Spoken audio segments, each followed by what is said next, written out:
Better Futures Minnesota's Reuse Warehouse has big news. We have a brand new online store. Check out reusebfm.com. This is a great way to see what we carry in the Reuse Warehouse. Appliances, building materials, kitchen and bath fixtures, lighting, flooring, lumber, heating and cooling items. Don't miss the beautiful benches and COVID safety shields that are hand-built using reclaimed wood from our deconstruction projects. Check out reusebfm.com. That's reusebfm as in betterfuturesminnesota.com.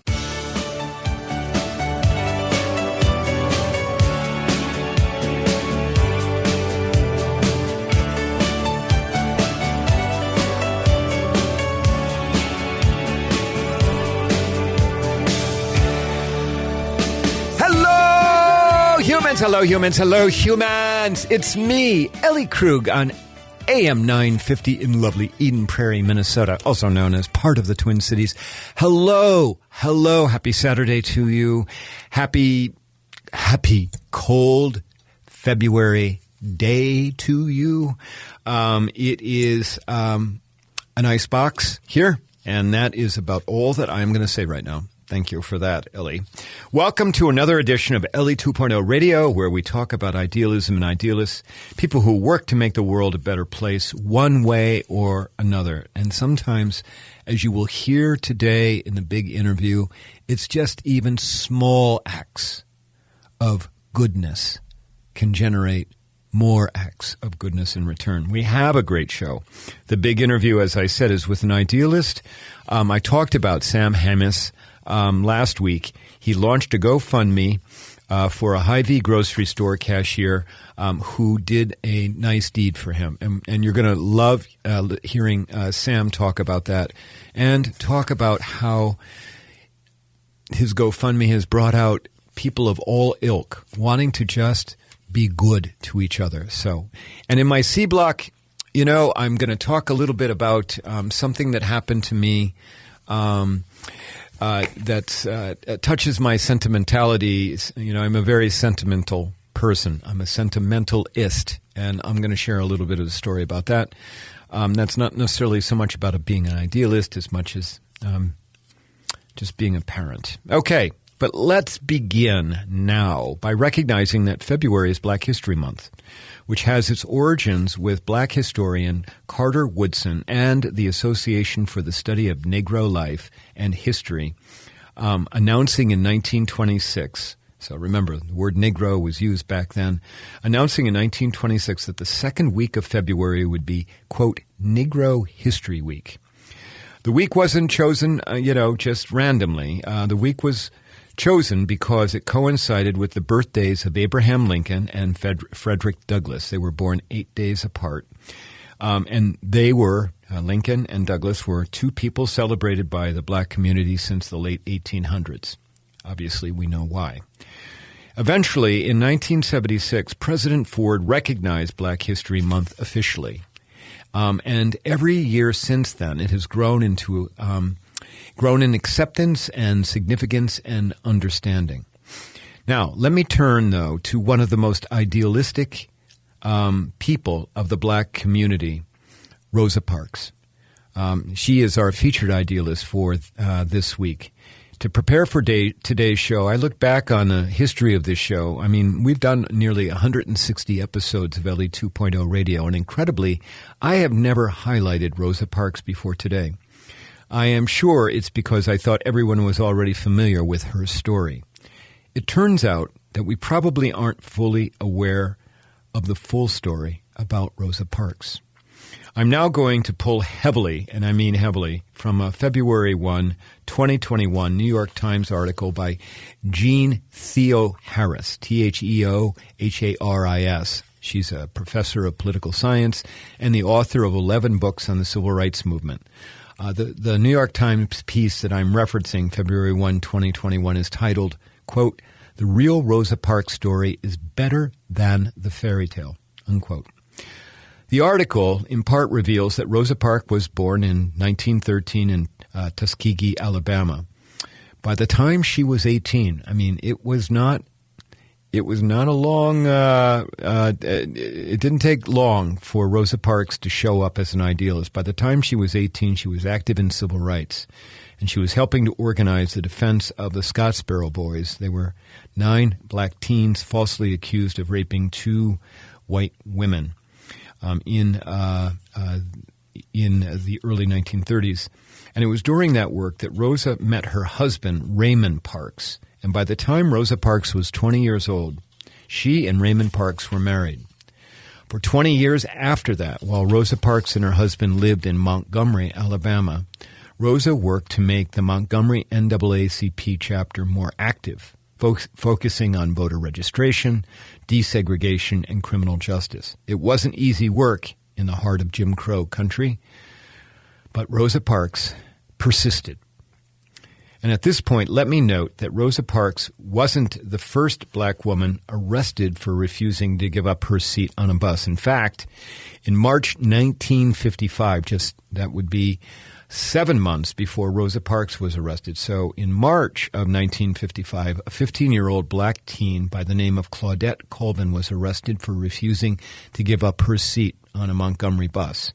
The problem was, as people trying to figure out a strategy on how to defeat segregation in Montgomery, the problem was this 15-year-old Claudette Colvin was deemed, quote, too feisty and emotional, unquote, to represent the needed role model to take on the issues and to take them to the next level. So 7 months later, on December 1, 1955, Rosa Parks was the black woman Montgomery police arrested for refusing to give up her seat. She's purported to have said to the arresting officers, quote, "Why do you push us around?" unquote. At that point, all of Rosa Parks' hard organizational work for the Montgomery NAACP and for other organizations in Montgomery paid off. Using the networks that they had created, leaders in Montgomery, black leaders, decided to organize a one-day bus boycott, and that was to coincide with the day that Rosa Parks was to be arraigned. So that would have been just a few days after her arrest. Using 50,000 leaflets spread across the city, put in churches, barbershops, and schools, the leaflets talked about Rosa Parks' arrest and urged everyone for just that one day to boycott using the buses. And it turned out that it was successful. That boycott worked. A lot of people boycotted the buses. And at that point, they decided, we're not just going to do it for one day. We're going to do it until we can bring the city of Montgomery to its knees and understand that it has to desegregate its buses. Now, there was also a federal lawsuit filed right after Rosa Parks was arrested. That federal lawsuit was aimed at getting the city to desegregate its public transportation. So they went forward with the boycott to continue more than one day. And by the time everything was running smoothly, they had a whole cadre of private vehicles that would stop at 40 pickup stations in Montgomery. And those private cars were shuttling 30,000 black Montgomeryans around town every day as the boycott was happening. Ridership in Montgomery's buses dropped dramatically, and the city started to suffer financially. The city then fought back, and it charged 89 people who organized the boycott. They charged them with an old law, an old anti-syndication law, and Rosa Parks was one of those 89 who was charged. Now, you may recall the picture of Rosa Parks with her dressed very nicely, holding it was a mugshot holding a number that would have been her number assigned to her by the law enforcement people. And many people ascribe that to the day she was arrested with the bus. And no, that was actually the day that mugshot happened the day that she was arrested for helping to organize the boycott. Ultimately, the federal court ordered Montgomery to desegregate its city buses. And Rosa Parks and the League of Supporters, they won. They beat the city of Montgomery. But as Jean Theo Harris so eloquently notes in her New York Times piece, the story didn't end there for Rosa Parks. She paid an enormous price for her bravery.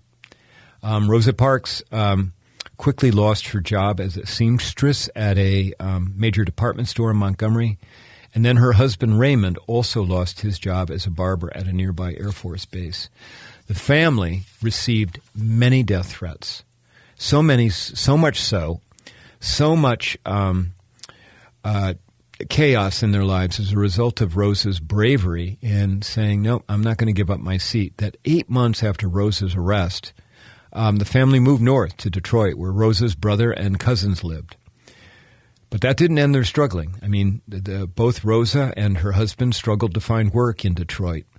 And while they found some jobs, they didn't get back financially to where they had been in 1955. They didn't get back to that point until 1966, 11 years after Rosa's arrest.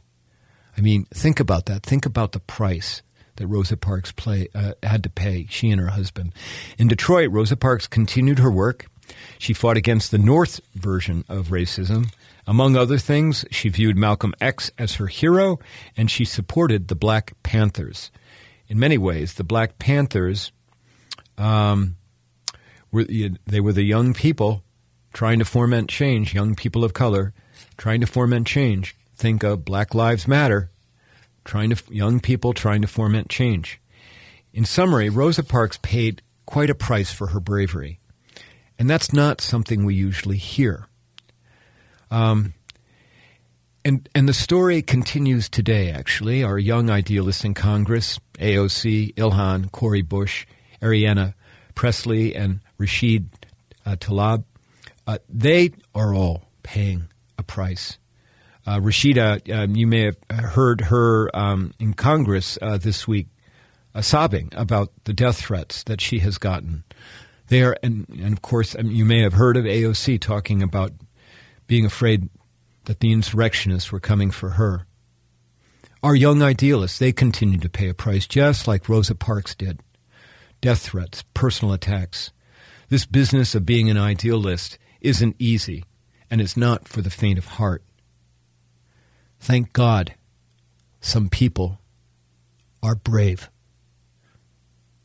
because we owe brave idealists so very much. Okay, that's the end of my A block. I hope you've enjoyed that story. Go and check out the New York Times piece by Jeannie Theo Harris. The Rosa Parks story is better than the fairy tale. When we come back from our break, I'm going to interview Sam Hamas. You're going to hear from a man who was touched by another human's generosity. I think his story will touch you as well. Thanks.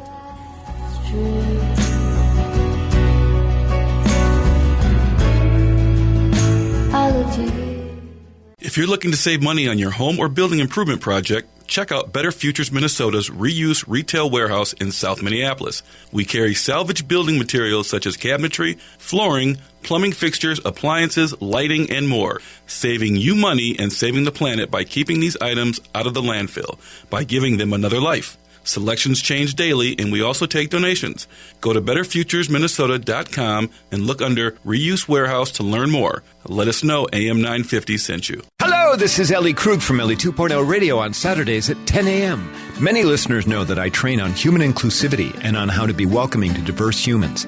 Today, organizations of all sizes find that they need to train team members on equity and dismantling racism. I can do that. Many say that my trainings change how they see the world. And now I'm doing all of my work online, so everyone can attend regardless of where you're located. For more information, go to elliekrug.com. Thank you. I look forward to hearing from you. How long till my soul gets it right? Will any human being ever reach that kind of light?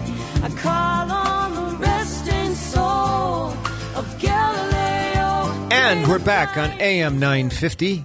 Ellie Krug here, Ellie 2.0 Radio. Now listen, check out that story in the New York Times that I told you about. It really gives you the other side of the Rosa Parks story. And so now I've got a continuation from last week. So listeners, if you were in last week, you know that last week I talked about, I gave you a story about a man in Cedar Rapids interacting with a Hy-Vee cashier. The cashier spotted the man $12 to finish up his groceries because the gentleman, the customer, did not have the full 12, and then in turn the customer went and did a GoFundMe to help raise some money to thank the cashier. And I said I would have the customer, his name is Sam Hammes, on. I said that we would have him, and he is here. Sam, are you there? I am here. Sam, welcome to Ellie 2.0 Radio, and thanks so very much for being on my show. The listeners. Thanks for having me. Oh, you're welcome. The listeners who came from, were on last week sort of have an idea, but I would love it if you would kind of take us through what happened at the Oakland Road Hy-Vee in Cedar Rapids, Iowa, back on January 8th. In the scheme of the world, as you and I have talked, it's not all that big, but in the scheme of the world, it's pretty big. So go ahead and why don't you recount for us, please? Sure. So was a normal day for me, and we were having some company over after work that night, and I realized that I'm kind of a forgetful person, and as many of us are, and had forgotten my wallet at home that day. And, needed to get some groceries before these friends came over. And we had some other doctor's appointments and things that were going on. So I was pretty short on time, and I knew that I did not have time to go home, get my wallet, go back to the grocery store, and get all the things done that I needed to. So I had a coworker that was gracious enough to give me $100. He had a $100 bill on him, and it was easy. I just, sent him Venmo money, and, that was settled. And so I go to the grocery store and start putting my stuff in my cart to get ready for our guests. And it slowly starts becoming apparent to me as I'm getting up to the counter, or the cashier's counter, that, I probably had more than $100 worth of groceries in my bag. And, that we've all probably been there before, but that's kind of a nerve-wracking thing to have happen, just because you don't want to hold other people up, and you don't want, all these things are going through your head. Oh my gosh, these people think that I can't pay for my own groceries, and just all sorts of nervous feelings that go through your mind. And sure enough, I get to the checkout, and I came out to $112 and some spare change. And that was no big deal. I just said, hey, here, I'll put a couple things back. And without skipping a beat, the gentleman behind the counter, his name was, at the time, I only know him as Peter M. By his name tag. Peter, without skipping a beat, didn't hesitate. He came over to the other side of the counter, and he put his debit card in to the machine, and he paid for the difference. And you hear that, and, many people probably think, that nice gesture. But for whatever reason, that struck a different chord with me. I've had people do nice things for me before, certainly no question about that. But for whatever reason, this gesture really just had a different feeling for me. And so, he did that, and I insisted, that wasn't necessary. He said, he wanted to do that, and this was a 3 or 4 minute interaction. Right. For whatever reason, that feeling stuck with me for, the next week, and I had kind of rumbled around in my head, said, I want to do something nice for this guy. I'm like, I could write him a nice thank you letter and give him $100 or $50 or something like that. But then I said, what, the power of social media is pretty apparent these days, and I knew that I had a lot of supportive friends that, I thought would read this story and feel touched by the story. So what I did was I set out to raise $1,000 for Peter M. His name's Peter Mbanabucha. And within an hour, we had raised over $1,000, which was my original goal, was to get him $1,000. Oh my gosh. From there. In just an hour. Yeah. Holy cow. Okay. Yeah. Go on. Yeah. So, by this time I was shocked by how much we raised that fast. So I go back to the store and I talk to the store manager. And then within a matter of a couple days, I had media outlets reaching out to me because this story had kind of spread, which was a great feeling. But at the same time, it was a little overwhelming because I wasn't expecting that to happen. Right. I knew that I had good support and we would be able to raise, a fair amount of money. But, it kind of took off more than I expected, and a lot of people were touched by the story. And, I'm happy to say that as of today, most recent look at the GoFundMe page, we had raised a little over $5,000, about $5,400 for Peter. Well, let's just make it exact, because I looked at it 5 minutes ago, Sam, and it's $5,444 that you raised with the goal of originally just $1,000. And you know and your GoFundMe is titled the $12 Impact GoFundMe, and so carry us forward. So you got, I mean, originally you got the $1,000, and then you had some money, and then what happened? Did you go back to the store and give the money to Peter? Well, so actually, I have not even. I'll back up. So we had, after the media kind of got a hold of this, Hy-Vee decided that they wanted to, do some, a story around it too. And so what we did was I upped the goal from $1,000 to $3,000. Okay. And so about a week and a half ago, we went back to the store and completely surprised Peter. He didn't remember me. I didn't expect him to remember me. That was a 3 or 4 minute interaction. He probably has done that for many, many people in his lifetime. But it stuck with me. And so we actually went back to him and we kind of presented him with, I don't know if you've ever seen Happy Gilmore, they get those big fake checks that they present to people. We presented him with a fake $3,000 check because we were around that amount at that time. So it's actually going to be a little bit more of a surprise. If he's been following along on the GoFundMe, he'll certainly know that more is coming. But he originally thought there was going to be $3,000, and we're going to present him with a check of over $5,000 now. Yes, and and so this story caught me. Of course, because my listeners know that I'm originally from Cedar Rapids, and my heart still lies in Iowa, and but the story caught me because it was, in many ways, an ordinary act of generosity by someone, okay? And then it has been repaid, many, many times over by strangers, right? I've looked at the donations that are coming in for the GoFundMe. I mean, almost all of them are more than $12. So I mean, you have as of 5 minutes ago, you had 248 donors. And so you have people that are repaying his generosity more than what he was to you. And to me, that is contagious. Okay. And, very. It also, I think, reinforces for us that we want to have a society that, we want to be good to each other.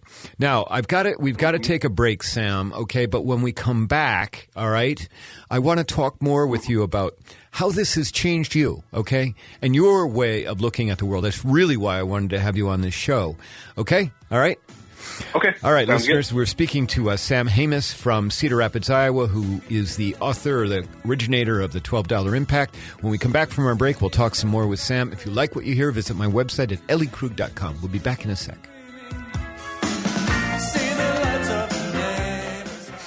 Hi, Alex of Better Futures, Minnesota. Does your business or organization need janitorial services, lawn care, or snow services? Obtain a free, no-obligation estimate from Better Futures Minnesota when you mention that you heard about us on AM 950. Our supervised, hardworking, and affordable crews will handle your interior and exterior building and property maintenance needs while you help men in your community transform their lives and walk on a positive path to success. It's a win-win. To learn more, go to betterfuturesminnesota.com under Business Services.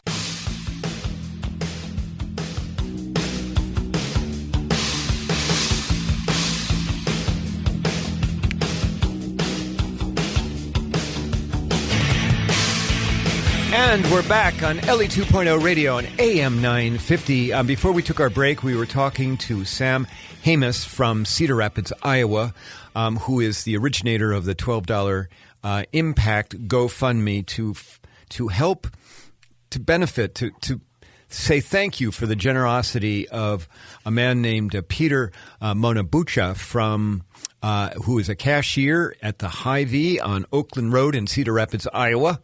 And here in the Twin Cities, many people are familiar. There are a number of Hy-Vee stores here. And, one of Hy-Vee's things is a smile in every aisle. That's their one of their logo, slogans.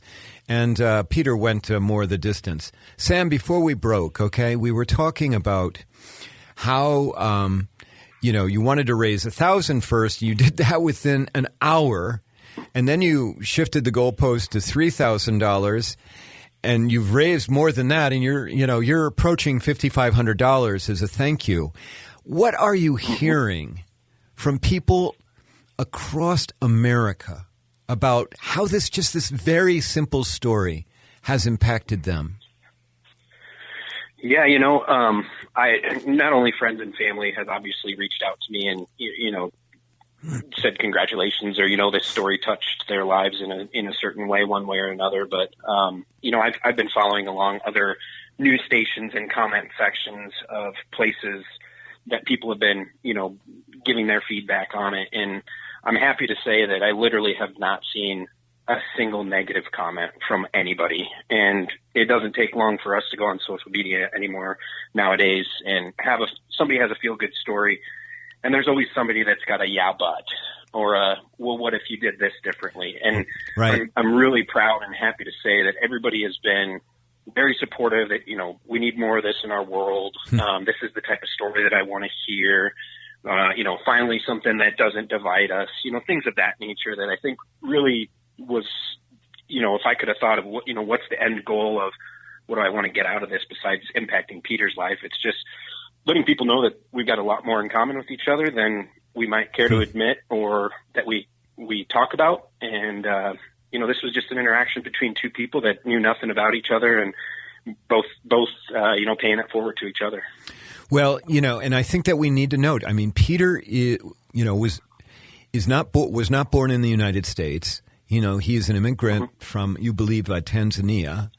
And, yeah, I think that's correct. And of course, how this fits into, what has been a narrative, he's an immigrant, he's, taking our jobs and, and all of that stuff. And it turns out that Peter, this person not born in the United States, is incredibly generous to everyone. Mm-hmm.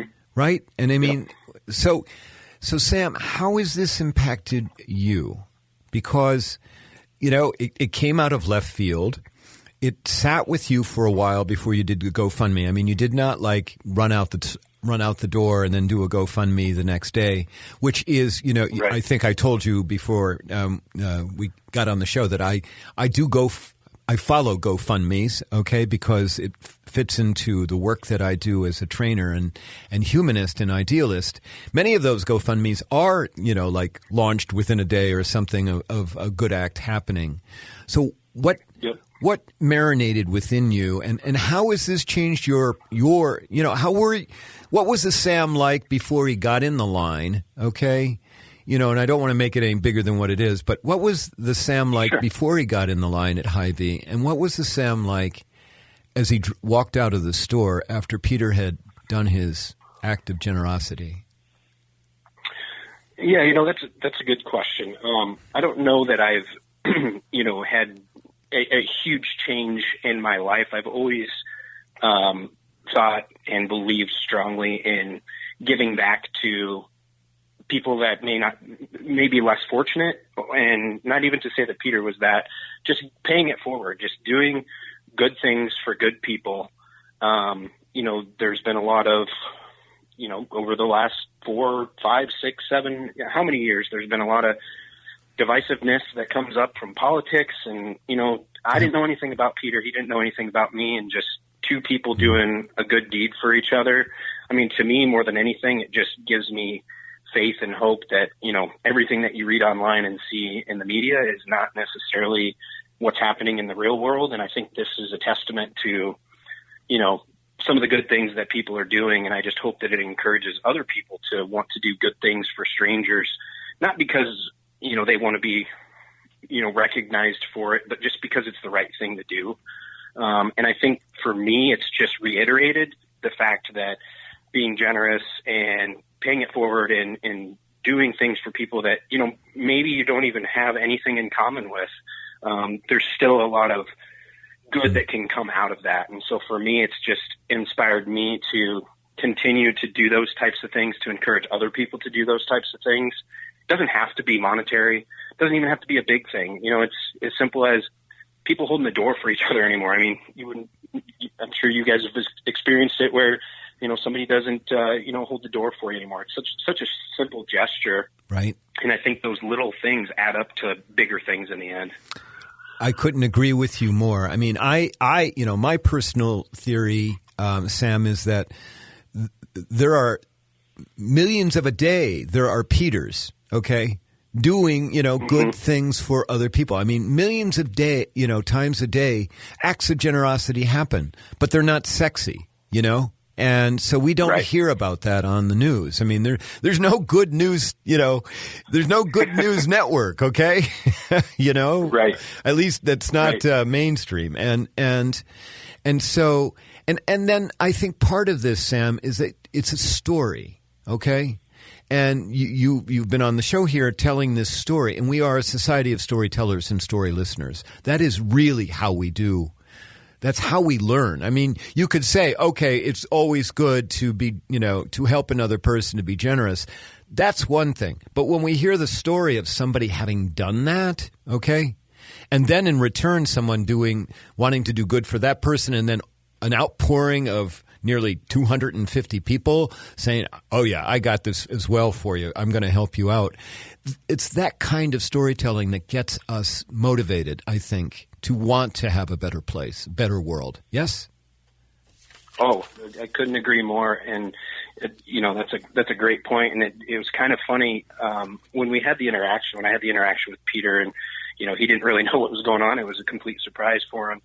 You mean when you came and presented the check? Yes. Okay, go on. Yeah, when we did that media interview, he kind of touched his heart when we said what we were doing, and when he was talking about it at the end, he made a comment that I didn't expect anything back. I just want to do the right thing. I've done this for many people in my life, and to me, that's just like he's done that. Who knows how many times? He's probably done it 50 times for other people, and doesn't expect anything in return. I think that's something to take away too. Doing good deeds for people doesn't necessarily mean that you're going to necessarily get something back in return for it. Right. And so, but that's what doing the right thing is about. It's doing it because it's the right thing, not because you're going to get something in return. It's altruism, and we have altruism is a value that has really taken a back seat in recent years, and we need to have altruism because that's what reinforces the fabric of our country, right? Yep. Sacrificing for other people, doing for other people. I mean, that's how we built, this country in many ways. I mean, there is some dark parts of our country being built as well.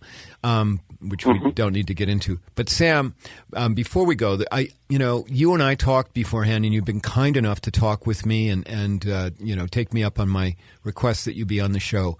I just want the audience, and you and I talked about this, and you gave me permission. You described yourself as fiscally conservative and socially liberal, and you have a good job down in Cedar Rapids. You had some advantages in life. And I only point that out because I think that, the common perception, and it may very well be by many of these listeners here, is that you have to be like liberal on everything to be able to, understand the generosity of other humans and to want to give back. And that is not the case at all, right? I mean, you've been hearing from people who are all across the spectrum, right? Absolutely. I mean, one of the things that you and I had talked about prior to this was, I have friends on both sides of the spectrum, and far left, far right, middle, and I had all of those people supporting this, and I guess it was a refreshing thing to not have somebody bring politics into something. It was just literally people wanted to do a good thing for somebody because they heard a good story and it made them feel good inside themselves too, which is what it did for me. And, that was pretty powerful. And I think a big takeaway for me, people giving to a complete stranger.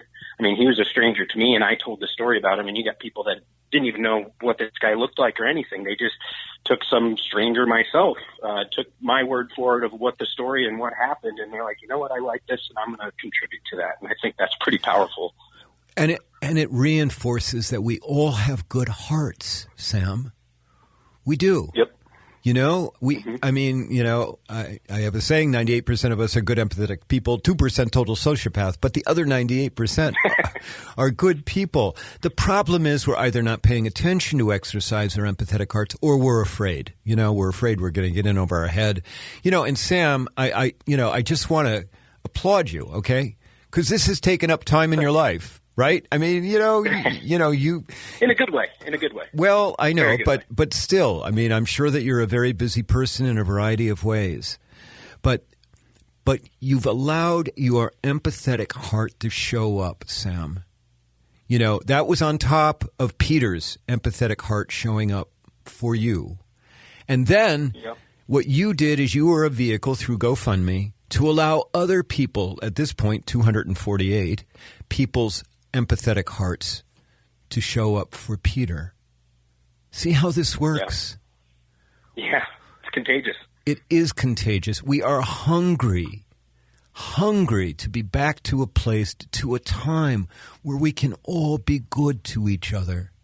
Aren't we? Jeez. Mm-hmm. Absolutely. Well, Sam, I just want to thank you for being on my show and giving me, again, more of your time here today to talk to us. I know that my listeners will appreciate what you have had to say. And just, will you know from me, you have my deepest respect and my deepest thanks that you were willing to do something good for a human. And I am thrilled that it went viral, okay, because it helps all of us. Well, I appreciate it, and I appreciate the time that you took with me to hear the story and, expand even more people that get to hear it, because I hope it continues to have the same type of impact that it's had on me and many others, around the country so far. So I really appreciate it. Okay. Well, thanks, Sam. All right, everyone. We've been speaking with Sam Hamas, who is the originator of the $12 Impact GoFundMe to benefit a Hy-Vee cashier by the name of Peter, who did something good for Sam. If you like what you hear, visit my website at elliekrug.com. We'll be back in a second. Some things change, some stay the same. Hello, this is Ellie Krug from Ellie 2.0 Radio on Saturdays at 10 a.m. Many listeners know that I train on human inclusivity and on how to be welcoming to diverse humans. Today, organizations of all sizes find that they need to train team members on equity and dismantling racism. I can do that. Many say that my trainings change how they see the world. And now I'm doing all of my work online so everyone can attend regardless of where you're located. For more information, go to elliekrug.com. Thank you. I look forward to hearing from you. Better Futures Minnesota's Reuse Warehouse has big news. We have a brand new online store. Check out reusebfm.com. This is a great way to see what we carry in the Reuse Warehouse. Appliances, building materials, kitchen and bath fixtures, lighting, flooring, lumber, heating and cooling items. Don't miss the beautiful benches and COVID safety shields that are hand-built using reclaimed wood from our deconstruction projects. Check out reusebfm.com. That's reusebfm as in betterfuturesminnesota.com.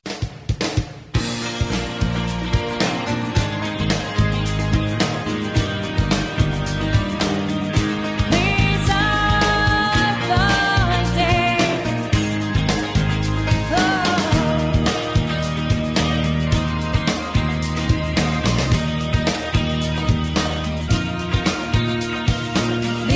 And we're back on AM 950 LE 2.0 Radio. Sam Hamas, he inspired me. I hope that he inspired you. You can go actually check out a story. It's titled The $12 Impact. Cedar Rapids Man Pays It Forward Following Heartfelt Gesture. You can grab that off of KCRG TV in Cedar Rapids, and you'll be able to get a picture of Sam and of Peter out of that. Okay. Yes, we ripple to each other. We do in so many ways. We have spent the last 4 years rippling to each other in such negative ways. It is so very good to have an America again where we positively ripple to each other, isn't it? Okay, so in my C-Block here, where we are now, I usually talk about me as an idealist, the work that I do. I'm going to actually talk to you about me as a sentimentalist and as a dad. So we don't need to dive deep into the story. My regular listeners know I'm transgender. I transitioned genders 12 years ago when I was 52. And so I have two daughters, and for all of that time I presented as male to them, and my daughters still call me dad, and that's, even though not too shabby looking, newly senior blondish woman, but they call me dad. Back when my kids were younger, I worked a lot. But when I wasn't working, I wanted to make sure that I spent time with them. And on many a Saturday or a Sunday, particularly in the winter, we would clear off the kitchen table. I'd pull out this big sheet of plastic that had, little things on it, little designs and stuff. And then we'd get out either the paints, or we'd get out the clay, the Play-Doh or whatever, and we would, make things, okay? Trust me, I have a lot of pictures, watercolor pictures made from those exercises, those events with my children. But one day, my daughter and I, my oldest daughter, her name is Kate, she and I did a Play-Doh heart. It's a pink, her favorite color, pink heart. Not all that big. It can fit in the palm of your hand. And I wrote on that in, crisp letters, Kate plus Dad.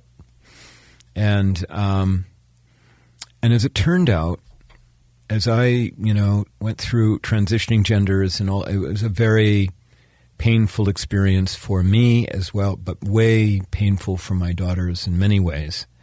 That pink heart, which eventually hardened, okay, so it's Play-Doh, but eventually it hardened kind of like clay. That pink heart became something really important to me. It did. And I would leave it on. I've got a little kind of a credenza in my bedroom, and it was on that credenza, along with some other things, pictures that were important to me as well. But that pink heart in particular. And many of you know I moved recently, and I moved from downtown Minneapolis out to Victoria. And as I was packing up the things on the credenza, I made sure to, I packed all of those in like cloth napkins, or, not paper, but cloth napkins, you can wrap them up easier. I've actually found that they really make great things to transport things that are fragile. And I wrapped up the pink heart in its own, cloth napkin and put them in a banker's box, got all that stuff to my new house, unpacked, set up the credenza again, put everything from the credenza out, from the condo into the new house, and except I forgot the pink heart. I don't know how I did it, but I did. I forgot it. And I think probably I did not remember that I had wrapped it up with everything else, and I think that I was thinking it was in another box. However, on Saturday last week, I decided I needed to wash all of the cloth napkins because, I'd used them for packing, and some of them are dusty and dirty and all that stuff. So I threw them all into the dryer. I threw them into the washer. Washed, didn't give it any thought. Wash cycle ends, my machine beeps. I go, open the door. And sitting there in the doorway of the washer was part of the pink heart.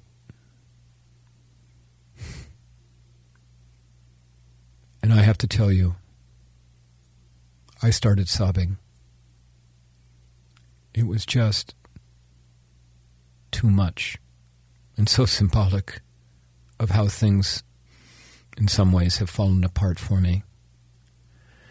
I went through the rest of the things that I had washed, trying to find the rest of the heart, and there was nothing there. And I'm like, oh, it must have disintegrated, and this is all that I had. So, heartbroken, I threw everything into the dryer, and let it dry. And darned, if in the lint collector, the other two parts of the heart We're there. Missing a little bit. But the entire heart, I mean, it's in 3 pieces now. And it's back on the credenza. But you can make out the entire heart. And, you know, the Kate plus Dad lettering. I can't tell you how important it was for me, even in its broken state, and maybe it's so symbolic, that I got the heart back when I thought that I had lost it. I know, it's just something silly, but it's so important to me.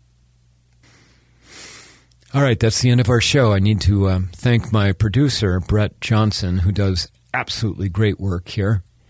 And I want to thank you, listeners, for putting up with this is a different radio show, different radio programming. I know that. I hope you like it.